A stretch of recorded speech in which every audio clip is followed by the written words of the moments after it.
I wouldn't take that. Those things rip your pants right off. Try wearing clean underwear, just in case.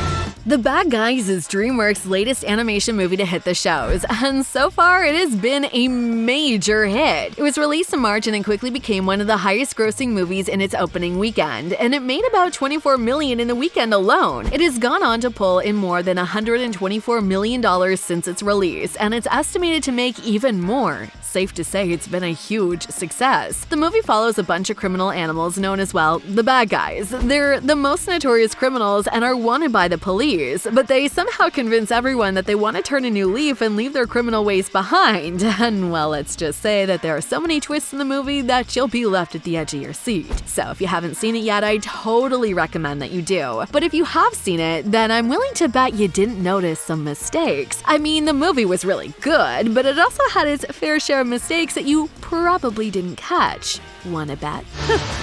Guess I'm still the best bad guy the world has ever seen. At least I used to be.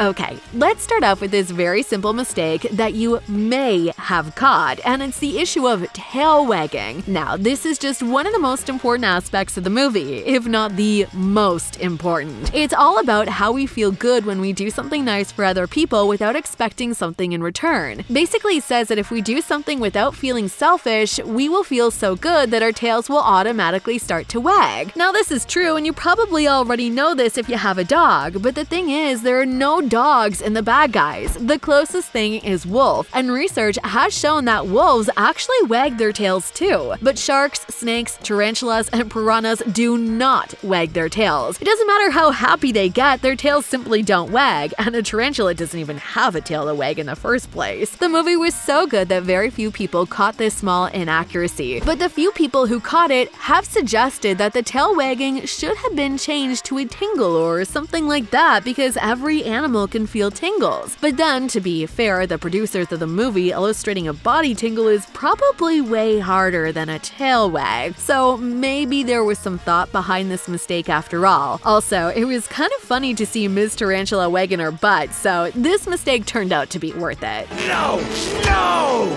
We'll always be bad guys!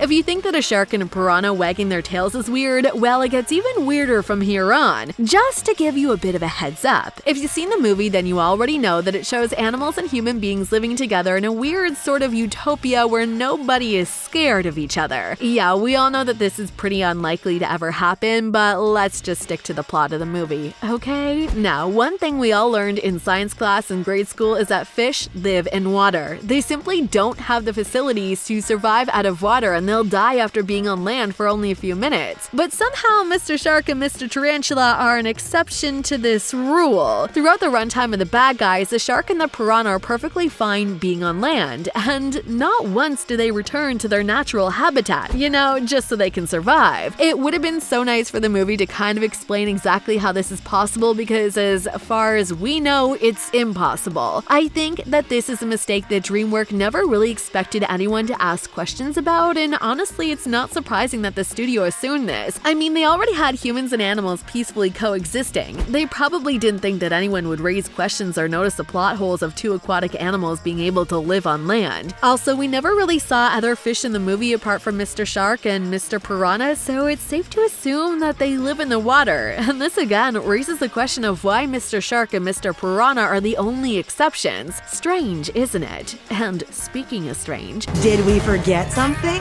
What? The present! Of course I didn't forget.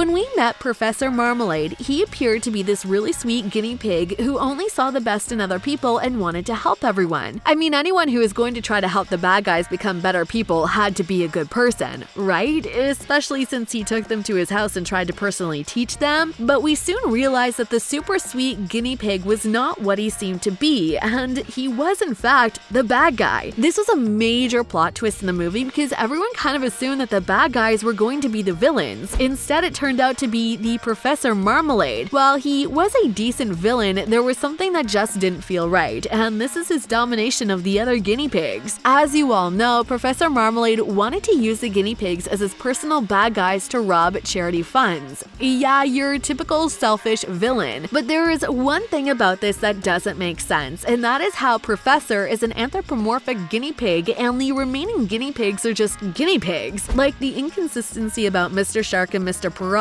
I wonder what makes Professor Marmalade so different from the remaining guinea pigs. As far as we know, he's the only guinea pig with human qualities, and this makes me wonder why the other guinea pigs are ordinary animals. Also, another thing that's confusing is the portrayal of the other guinea pigs as ordinary animals without human abilities, is that it suggests that not all animals in the movies are anthropomorphic. So does this mean that half the animals have human characteristics while the other half are just ordinary animals? This is very confusing and it makes me think about Goofy walking Paluto even though they're both dogs. This is one of the biggest mistakes in the movie, and if we get a sequel, we're going to have to address this. You little pouchy cheeks! I'll kill you! You hear me? Help! You're dead! The big bad wolf is attacking me!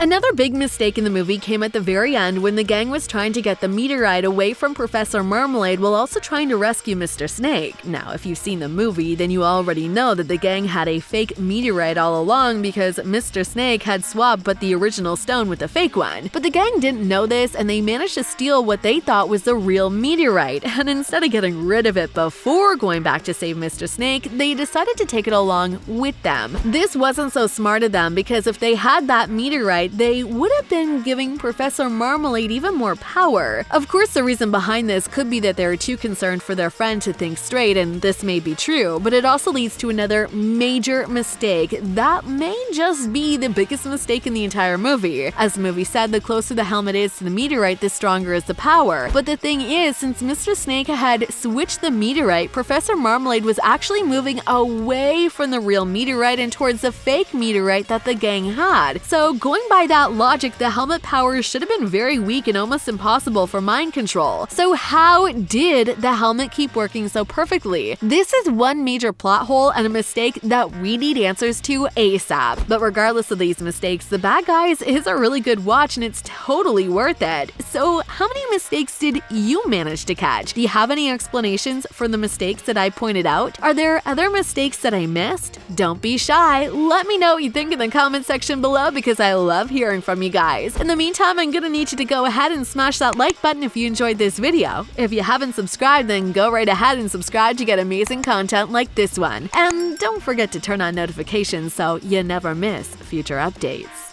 Throw me up there! Giddy up! Really? Yup, I'm 99% sure you can make it. Okay. Let's do it!